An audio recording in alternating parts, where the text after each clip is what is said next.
Thank you. Welcome to the OGAE Spain Music On. It's a pleasure to have you here with us. Thank you. Finally, I'm here. No. It's my third time in Madrid and my 1000th time in Spain. Okay. So I love Spain. So do you like? I love Spain. When me and Selma are very good friends, and we were together doing a musical theater, a musical at the City Theater in Reykjavik, and we were three together: the girl band, me, Regina from Euroband, and Selma. And I was forbidden to go because the director was like, "No, I cannot lose you two. Selma can go and compete, but you cannot." So I was at home like, so I wasn't allowed. In Belgrade it was amazing. I mean, it was my first Eurovision like experience on the big scene. So it was great. We were all very close friends. The delegation, Friedrich and Regina from the Euroband, and everyone, the backing singers, and yeah, but just everyone, all the crew. So it was great fun. We partied a lot, and it was so much fun. Because I used to live there. At that time, I lived there. I was studying to be an authorized complete vocal technique teacher. So I was there, and actually I met the songwriters in Belgrade in the Icelandic party. And then a few months later, they contacted me and asked if I would like to sing one of their songs. So they sent me a few songs, and one of the songs just jumped at me, and that was Someday. And I was like, I love that song. I want to sing that song. And the Danish Television Broadcasting Union, or whatever it's called, they just said, yeah, let's do this. I mean, of course, it was a much bigger competition. The audience was, I don't know, 30,000 people or something. And Johanna was a favorite from the first moment we came. We could feel that she was gonna go places. We could sense it in the air that they were gonna be. It was gonna be big. So of course, when you have everything working for you, things tend to get more fun and easier in a way. So we just had so much fun, but we did not expect second place at all. But Johanna was amazing. Everything just clicked. So it was just it's a beautiful memory. Beautiful memory.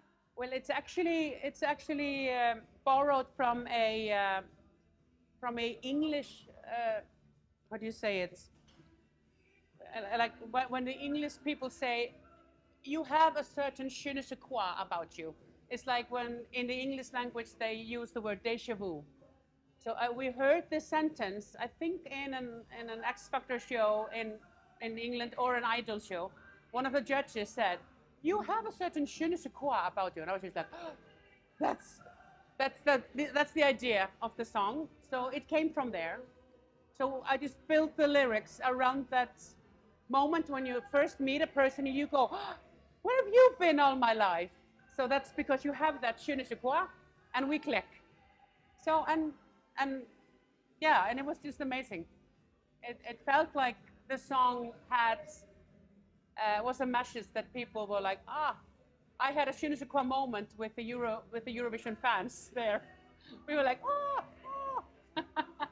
No, I mean at that point, of course, I had already been in the Danish competition. So, I mean, for me, standing in the front or in the back does not matter. It's all about the singing. And when you're on stage and you have people with you, you never feel alone. And that's the reason of having someone with you on stage. That's for support. So because you can always just sense them. If you need energy from them, you can just go get it. So I didn't feel any difference other than when the wave of love hit me from the audience. That's just like, wow, yeah. When you get the first hit, but of course they felt it too, my fellow musicians on stage.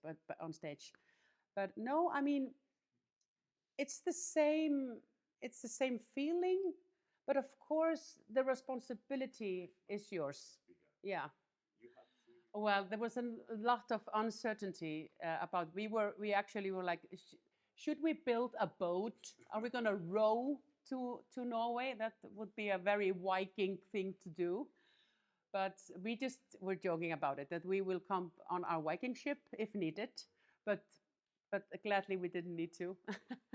But there were some contestants that were late because of the volcano. And to this day, I'm still sorry. Sorry.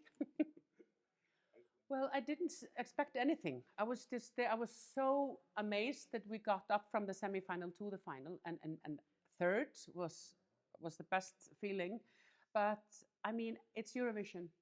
At the end of the day, nobody can say really how it's gonna go, and Europe decides on the day which 10 are their favorites and who they like most. But I have never felt anything but love since, and I'm here with you again, and I've been traveling to meet a Eurovision fans since 2010. So, I mean, for me, this is still a love story going on. So, I mean, I consider myself a winner after that experience. And actually, it's because of Eurovision. My manager was contacted by the producers of Festival Viña del Mar, and they asked if I would be interested. The singer in the red dress. They just wanted the singer in the red dress to come, and I mean, Chile for me was like, and so far away. I was like, yes, this is probably going to be the only chance I have to go visit Chile. So I did, and we had this amazing experience, and winning the competition there was out of the world. I did not expect that, but I mean, I love Chile. I moved with my family to Chile after that, and we were there for 1.5 years, and it was just, it's a beautiful country, beautiful people. Yes, in front of the world, yes. But I have a teenage crush on a Spanish band called Mecano.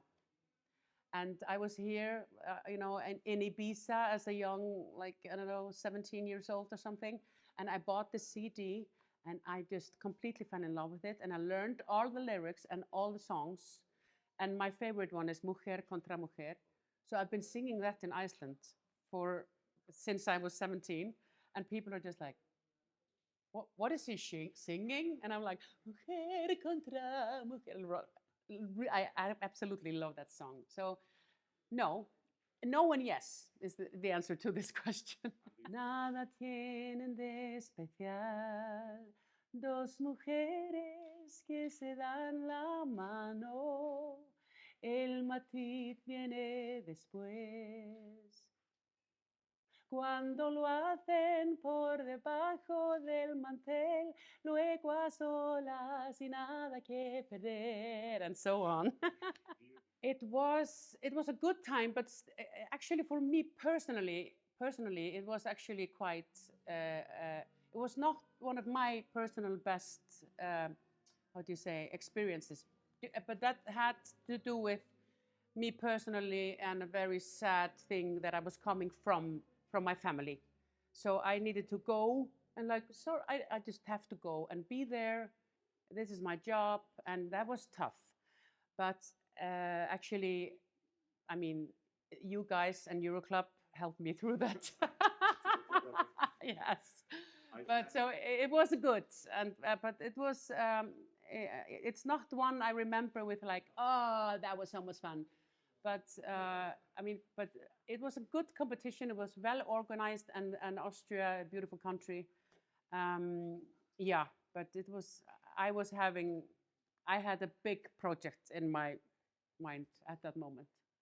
I mean, I have only good memories from this experience, and the answer to that question will always be yes. I mean, I would be a fool not to want to come back, but I would need the perfect song, not the perfect, the right song, the right feeling. I would have to be in the right place in my life to be able to because it's a lot to take on. It's hard work and a lot of, I mean, it just absorbs your whole being and 24/7. But it's so much fun and it gives back so much. So yes, of course I would do it. I'm just waiting for the right song to come to my arms. Núna ertu hjá mér, Nina. I love that song. It's just, you know, I mean, my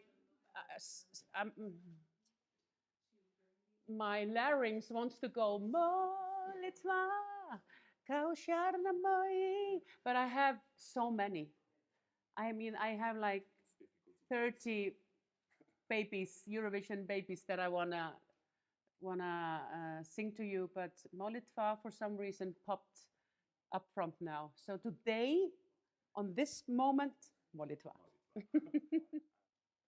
You are the best.